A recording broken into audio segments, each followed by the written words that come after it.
Hi to all అండి. Very very good morning. I'm Renuka. All of you how are you అండి? I'm fine, I'm good. రీడింగ్లోకి వెళ్ళే ముందు ఆ శివయ్య యొక్క దీవెనలు నా ప్రతి ఒక్క సబ్స్క్రైబర్స్కి, వ్యూవర్స్కి అయితే ఉండాలని మనస్ఫూర్తిగా కోరుకుంటూ, శివయ్య దీవెనలతో thank you universe, thank you gratitude, thank you divine, thank you angels. Reading మీకు రెజనేట్ అయితేనే మీ రీడింగ్ లాగా తీసుకోండి, లేకపోతే జనరల్ రీడింగ్ లాగా తీసుకోండి. ఈ రీడింగ్ మేల్ అయితే ఫీమేల్ లాగా, ఫీమేల్ అయితే మేల్ లాగా తీసుకోండి. ఈ రీడింగ్ వైఫ్ అండ్ హస్బెండ్ లవర్స్కి ఎన్ని సిచ్యువేషన్స్కి వర్తిస్తుంది. మీరు ఎప్పటి నుంచి చూడడం స్టార్ట్ చేస్తారో అప్పటి నుండి మీకైతే ఈ రీడింగ్ అనేది వర్తించడం అనేది జరుగుతుందండి. ఇది ఒక general collective reading, timeless reading అండి.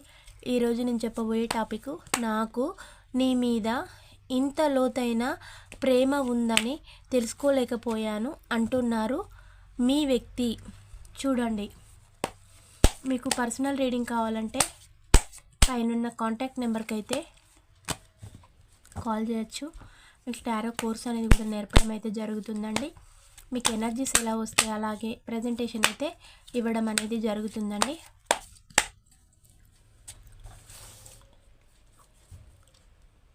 నేను వీటిలో నుంచి 10 ఎనర్జీస్ అయితే తీస్తున్నానండి. ఫస్ట్ వన్ వచ్చేసి డెవిల్ కార్డ్ వచ్చిందండి. రెండోది వచ్చేసి 5 ఆఫ్ సోర్స్ ఎనర్జీ వచ్చింది. మూడోది వచ్చేసి 3 ఆఫ్ సోర్స్ ఎనర్జీ వచ్చింది. నాలుగోది వచ్చేసి డెత్ కార్డ్ వచ్చిందండి. ఐదో కార్డ్ వచ్చేసి హై ప్రిస్టెస్ ఎనర్జీ వచ్చింది. ఆరో కార్డ్ వచ్చేసి ఏస్ ఆఫ్ కప్స్ ఎనర్జీ వచ్చింది. ఏడో కార్డ్ వచ్చేసి నైట్ ఆఫ్ పెంటకల్ ఎనర్జీ వచ్చింది. ఎనిమిదవ కార్డ్ వచ్చేసి 2 ఆఫ్ సోర్స్ ఎనర్జీ వచ్చింది. తొమ్మిదవ కార్డ్ వచ్చేసి కింగ్ ఆఫ్ పెంటకల్ ఎనర్జీ వచ్చిందండి. 10వ కార్డ్ వచ్చేసి 2 ఆఫ్ పెంటకల్ ఎనర్జీ వచ్చింది. King of pentacle, 2 of pentacle energy వచ్చింది. బాటమ్ ఆఫ్ ద డెక్ వచ్చేసి 6 ఆఫ్ సోర్స్ ఎనర్జీ వచ్చింది. ఎట్ ప్రజెంట్ మీ వ్యక్తి తన లైఫ్లో బాధతోటి అయితే క్యారీ చేస్తూ ఉన్నారు. తను ఇప్పుడు ఎలా ఫీల్ అవుతూ ఉన్నారు? తన లైఫ్లో ఉన్న వాళ్ళని చూసి భయపడి మీ మీద ఉన్న ప్రేమనంతా తను థర్డ్ పార్టీ పైన లేనిపోని ఎఫెక్షన్ అనేది చూపెట్టి ఆ బంధంలోకి వెళ్ళిపోయి నేను అక్కడ స్ట్రక్ అయిపోయి ఉన్నాను అంటే, మిమ్మల్ని విడిచిపెట్టిన తర్వాత ఆ పర్సన్ వేరే పర్సన్ మ్యారేజ్ అయినా చేసుకోవచ్చు, లేదంటే వాళ్ళతోటి లివింగ్లోనైనా ఉండొచ్చు. కానీ తను థర్డ్ పార్టీ ఎలా చెప్తే అలా అయితే వినడము అంటే, మీ పర్సన్ కొంచెం ఇమ్మెచ్యూరిటీగా ఉంటారండి. చూడ్డానికి ఏజ్ అనేది ఎక్కువగా ఉన్నా కూడా తన బిహేవియరు అంటే టీనేజ్ పిల్లవాడిలాగా ఉంటుంది. ఇమ్మెచ్యూరిటీగా ఉంటుంది మైండ్ సెట్ కూడా. తనకు ఏంటంటే థర్డ్ పార్టీ తనను టెంప్ట్ చేయడం వల్లనే నేను వెళ్ళిపోయాను ఆ లివింగ్లోకి అని తనైతే అంటూ ఉన్నారు. ప్రజెంట్ కూడా తనని కట్టి పడేస్తుంది. బట్ నాకు ఆ రిలేషన్ అనేది చాలా బర్డెన్గా అనిపిస్తుంది. నాకు అనీజీగా ఉంది, నేను ఉండలేకపోతూ ఉన్నాను. ఇప్పుడు ఆ టాక్సిక్ పీపుల్ తోటి వాళ్ళు ఏంటంటే వాళ్ళకి ఆ థర్డ్ పార్టీస్కి కూడా అదర్ థర్డ్ పర్సన్స్ అయితే ఉన్నారు. తనకు నా పట్ల ఎలాంటి ప్యూర్ లవ్ అనేది లేదు. Just intimacy relation, sexual feelings అవి తప్ప ఏవి లేవు అని అయితే అంటూ ఉన్నారు. అంటే తన యొక్క ఫిజికల్ నీడ్ కోసం తను థర్డ్ పార్టీ మీ వ్యక్తి లైఫ్లోకి వచ్చేసింది అంత అని చెప్తూ ఉన్నారనమాట. తనని బాగా చూసుకోవడం లేదు, తన పట్ల ఎలాంటి అంటే కేర్ అనేది లేదు అనేది అంటున్నారు. కేర్లెస్గా బిహేవ్ చేస్తూ ఉన్నారు. జస్ట్ ఫిజికల్ అటాచ్మెంటే ఉంది, ఎమోషనల్ అటాచ్మెంట్ అనేది లేదు. నువ్వు నాతోటి ఎమోషనల్గా అటాచ్మెంట్ పెంచుకొని చాలా నన్ను ఒక కిడ్ మాదిరిగా చూసుకున్నావు. బట్ నేనే నిన్ను ఇగ్నోర్ చేసేసి వెళ్ళిపోయాను. నీకు వెళ్ళిపోయిన దానికి నాకు తగిన శాస్తి అనేది జరిగింది అని మీ వ్యక్తి అయితే చెప్తూ ఉన్నారు. తను చాలా అలసిపోయారండి. అట్ ప్రజెంట్ నవ్వు అయితే మీ వ్యక్తి ఇప్పుడు థర్డ్ పార్టీ అక్కడ నుంచి రిలీజ్ కానిస్తలేదు, ఇబ్బంది పెడుతుంది, అన్ని విధాలుగా తనను ఇబ్బందులు పెడుతుంది. దానివల్ల కూడా ఈ వ్యక్తి నేను అలసిపోయాను, ఈ రిలేషన్లో నాకు హేట్ రేట్ కలుగుతుంది, నాకు ఉండబుద్ధి కావడం లేదు, ఇక్కడ నాకు నువ్వే గుర్తుకొస్తున్నావు, నీ ఆలోచనలే వస్తున్నాయి, నీతో స్పెండ్ చేసిన ఆ మూమెంట్సే గుర్తొస్తున్నాయి, నిన్ను విడిచిపెట్టినందుకు నాకు తగిన శాస్తి అనేది జరిగింది, ఇంత ప్రేమ నీ పైన ఉందని నాకు తెలియదు, నువ్వు నాతోటి ఉన్నప్పుడు నాకు అర్థం కాలేదు, ఎందుకంటే నువ్వు నాకు అంత అన్కండిషనల్ లవ్ అనేది ఇచ్చావు. అంటే మీరు అక్కడ చేసిన మిస్టేక్ ఏం లేదండి, మీ పర్సన్ని అన్కండిషనల్గా లవ్ చేయడమే. అంత ప్రేమ తను చూడలేదు ఎప్పుడు కూడా, అంటే తన యొక్క పేరెంట్స్ కూడా తనని చూపెట్టలేదు అంతలా. ఎందుకనంటే వాళ్ళు ప్రాక్టికల్గా పెంచుకోవడం, కొందరు ఎలాగుంటారంటే పిల్లల్ని ప్రాక్టికాలిటీగా పెంచుతూ ఉంటారంటే ఎలాంటి లవ్ అండ్ కేర్ ఉండదు. అంటే ఎక్కడ పడేస్తే అక్కడ పిల్లలు పెరగాలి అంటే వాళ్ళు ఇక ఆ పరిస్థితులకు తట్టుకొని ఉంటే బ్రతికితే బ్రతుకుతారు, లేదంటే వీళ్ళు పోతే ఇంకొకరు ఉన్నారు కదా, అంటే నలుగురు ఐదుగురు ఉంటారు చూడండి, అలా పెంచుతారనమాట. ఇవి ఓల్డెన్ డేస్లో ఉండేదన్నమాట. అలాంటి వాతావరణం నుంచి వచ్చిన వ్యక్తి మీ వ్యక్తి. అందువల్ల తను ఏంటంటే చాలా నాటుగా ఉంటుంది తన యొక్క ప్రవర్తన అయినా బిహేవియర్ అయినా. అంటే ఈ వ్యక్తి 10 మందిలో చూడడానికి పెద్ద మనిషిలాగా బిహేవ్ చేస్తారు, కానీ మీ దగ్గరకు వచ్చేసరికి ప్రైవసీ ప్లేసెస్లో చాలా యాటిట్యూడు, ఈగో, మచ్ మోర్ అయితే ఉండడం అయితే జరుగుతుంది. అలాంటి ఆ వ్యక్తి అంటే మిమ్మల్ని చులకనగా చూసినందుకు థర్డ్ పార్టీ దగ్గర చాలా అవమానాల పాలు, నిందల పాలయ్యి థర్డ్ పార్టీ ఈరోజు ఈ వ్యక్తిని చాలా చులకనగా అయితే చూస్తూ ఉంది, ఇగ్నోర్ చేస్తూ ఉంది. అందువల్ల ఈ వ్యక్తి నిద్రలేని రాత్రులు అయితే గడుపుతూ ఉన్నారు, దేవుడికి మొక్కుకుంటూ ఉన్నారు, తన యొక్క బాధ అంతా చెప్పుకుంటూ ఉన్నారు. ఈచ్ అండ్ ఎవ్రీ డే తను పడుకునే ముందు తలుచుకుంటూ ఉన్నారు, నేనేం చేశాను, నేను చేసిన తప్పు వల్ల ఈరోజు నా లైఫ్ ఎక్కడికి వచ్చింది అనే విధంగా తను చెప్పుకుంటూ ఉన్నారు. చుట్టూ ఉన్న సొసైటీ కూడా మీ యొక్క వ్యక్తిని బ్యాడ్గా అనుకుంటూ ఉన్నారు. అంటే మీ పట్ల మీ వ్యక్తి చాలా అమానుషంగా ప్రవర్తించి ఉండొచ్చు. అంటే సొసైటీకి విరుద్ధమైన పనులు, అంటే మీది ఇప్పుడు మ్యారేజ్ బంధం అయితే మిమ్మల్ని ఇగ్నోర్ చేసి తను వేరే వాళ్ళ లైఫ్లోకి వెళ్ళడం, అది అక్రమమే అనిపించుకుంటుంది కానీ సక్రమంగానైతే ఉండదు. అలాంటి రిలేషన్లోకి మీ వ్యక్తి వెళ్ళి మిమ్మల్ని ఇబ్బంది పెట్టి ఉంటారు. దానివల్ల ఈ వ్యక్తి ఇప్పుడు తలుచుకుంటూ ఉన్నారనమాట, నేను చేశాను తప్పు, నా పర్సను మీరు ఏ తప్పు చేయలేదండి వ్యూవర్స్. అంటే తన యొక్క తప్పును మీరు ఎత్తి చూపడం అనేది చేశారు. తప్పును తప్పని చెప్పడం కూడా ప్రస్తుతం ఉన్న రోజులలో తప్పుగానే ఫీల్ అవుతూ ఉన్నారు. అంటే ఇలాంటి మైండ్ సెట్ ఉన్న వాళ్ళు, అంటే రియలైజ్ అయ్యే వాళ్ళు ఒక 10% ఉంటే 90% ఎవరైతే వాళ్ళను వాళ్ళ యొక్క తప్పులు ఎత్తి చూపుతారో వాళ్ళపైననే నిందలేసి వాళ్ళ యొక్క జీవితం అనేది లేకుండా వాళ్ళను చావెడ్జి వరకు తీసుకెళ్లే వాళ్ళు ఎందరో ఉంటారు. అలాంటి వాళ్ళలో మీ వ్యక్తి కూడా ఒకరండి.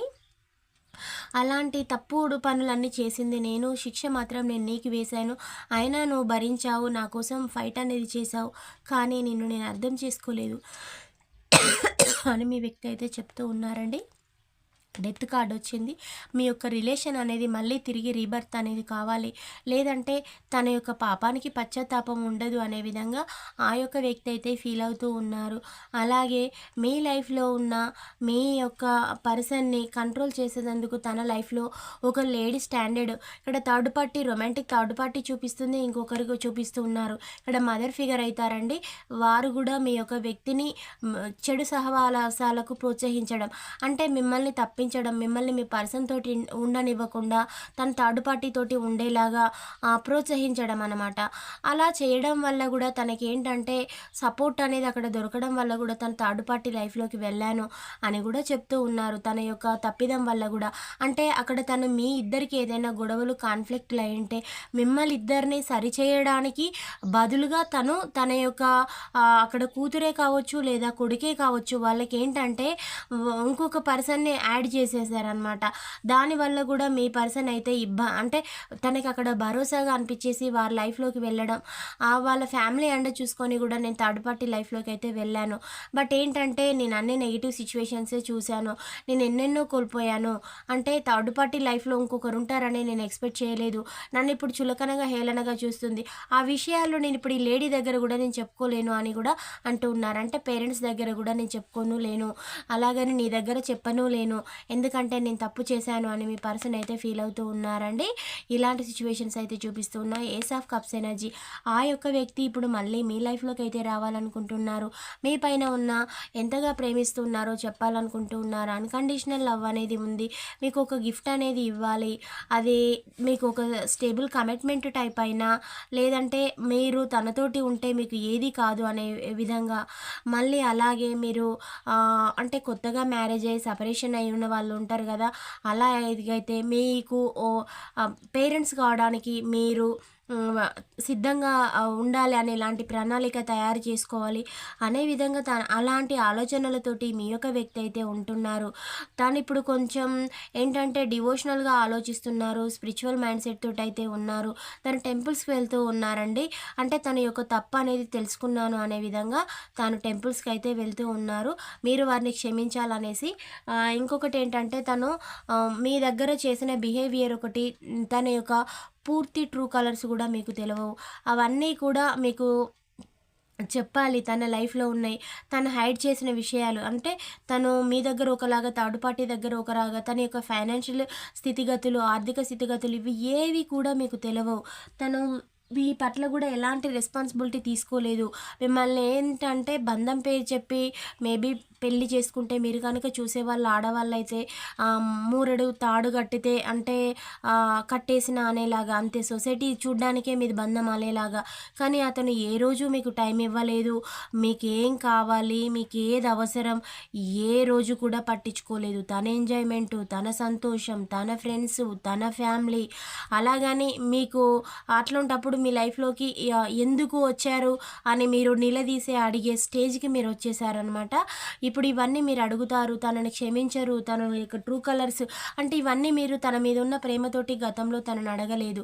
అవన్నీ కూడా ఇప్పుడు తను అనుకుంటూ ఉన్నారనమాట. మీరు నిలదీస్తారు, తన దగ్గర సమాధానం లేదు ఇవన్నీ. కానీ నాకు ఇప్పుడు నీ పట్ల నిజమైన ప్రేమ అనేది ఉంది. 2 ఆఫ్ సోర్స్. నేను ఇప్పుడు కొన్ని డిఫికల్ట్ స్టేజెస్ అనేటివి చూస్తూ ఉన్నాను. ఎందుకంటే నా లైఫ్లో ఉన్న థర్డ్ పార్టీస్ మంచి వాళ్ళు కారు. అంటే పేరెంట్స్ అయినా కూడా అతన్ని కరెక్షన్ అంటే అక్కడ చెయ్యాలి. తను చేసిన తప్పును ఎత్తి చూపాలి. అది చెయ్యకపోగా థర్డ్ పార్టీతోటి పంపించడం అనేది చేశారు. వాళ్ళు తప్పుడుగానే ఉన్నారు. అక్కడ థర్డ్ పార్టీ లైఫ్లో అదర్ థర్డ్ పార్టీ ఉన్నారు. నువ్వేమో జెన్యూన్గా ఉన్నావు. నాకు ఎవరిని నమ్మాలో అర్థం కావడం లేదు. నీ లైఫ్లోకి వస్తే ఈ థర్డ్ పార్టీస్ నన్నేం చేస్తారో అనే విధంగా కూడా మీ యొక్క వ్యక్తి అయితే భయపడుతూ ఉన్నారు. అంటే తన లైఫ్లో ఉన్న వాళ్ళకే, తన వాళ్ళతోటే, తన గురించే తనకు ముప్పు ఉందని మీ వ్యక్తి అయితే భయపడుతూ ఉన్నారు. వాళ్ళ నుంచి మీకు కూడా ఏదైనా ఫ్యూచర్లో ముప్పు అనేది వాటిల్లుతుంది. అందుకే నేను నిన్ను సెపరేషన్లో ఉంచుతున్నాను అని కూడా మీ యొక్క వ్యక్తి అయితే చెప్తూ ఉన్నారండి.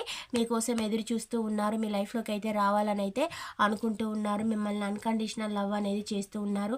మీరు వారితోటి లైఫ్లోకి వచ్చిన తర్వాత తనతోటి ఉన్న టాక్సిక్ పీపుల్ని అందరినీ కూడా అవాయిడ్ చేసేసి మీ లైఫ్లోకి వారు రాకుండా, వారి లైఫ్లోకి మీరు వెళ్ళకుండా డిస్టెన్స్లో ఉంచాలని ఆ వ్యక్తి అయితే అనుకుంటూ ఉన్నారు. మీ యొక్క రిలేషన్లో కూడా ఒక ప్రాస్పరిటీ అనేది తీసుకురావాలి అని కూడా పర్సన్ అయితే అనుకుంటూ ఉన్నారండి. తను ప్రజెంట్ అయితే డబ్బు విషయంలో చాలా కష్టాలు అయితే చూస్తూ ఉన్నారు. జగ్లింగ్ అనేది చేస్తూ ఉన్నారు. అంటే తను ఇచ్చిన దగ్గరైనా, తెచ్చుకున్న దగ్గరైనా వాళ్ళకి ఇన్ టైంలో ఇవ్వకపోవడం, ఆ వ్యక్తులు కూడా ఈ వ్యక్తుల్ని, మీ యొక్క వ్యక్తిని కొంచెం పీడించడం అలాంటివి చేస్తూ ఉన్నారనమాట. ఫైనాన్షియల్ ప్రాబ్లమ్స్ కూడా ఎదుర్కొంటున్నారు, ఫేస్ చేస్తూ ఉన్నారు. తనకిప్పుడు మీ లైఫ్లోకి వచ్చే ఉద్దేశం ఉంది. మీ పట్ల అన్కండిషనల్ లవ్ అనేది ఉంది. కానీ ఎక్స్ప్రెస్ అనేది కొన్ని హైడ్ చేసుకొని హిడెన్గా లోపల దాచిపెట్టుకొని అయితే ఉంటూ ఉన్నారు. త్వరలోనే మిమ్మల్ని అయితే రీచ్ అవుతాను. తన చుట్టూ ఉన్న వాళ్ళని ఎదిరించైనా కూడా మీ లైఫ్లోకి వస్తాను. తను వేసుకున్న డబుల్ మాస్క్ అనేది కూడా తీసేస్తానని ఆ వ్యక్తి అయితే చెప్తూ ఉన్నారండి. ఇక్కడ మీ వ్యక్తి యొక్క లెటర్స్ వచ్చేసి ఫస్ట్ ఇది రాశులు చూద్దామండి. మీ పర్సన్ యొక్క రాశులు వచ్చేసి మిథున, తుల, కుంభరాశులు అండి. అలాగే కర్కాటక, వృచ్చిక, మీన రాశులు, వృషభ, కన్య, మకర రాశి వాళ్ళు ఉన్నారు. ఇవి రావడం అయితే జరిగిందండి. మీ వ్యక్తి యొక్క డేట్ ఆఫ్ బర్త్లు వచ్చేసి 23, 14, 21, 25, 13, 2, 15, 10, 12, 7, 9, 16, 19, 24, 6, 26, 22, 11 ఇవి రావడం అయితే జరిగిందండి. అలాగే వారి యొక్క నేమ్లోని మొదటి లెటర్ వచ్చేసి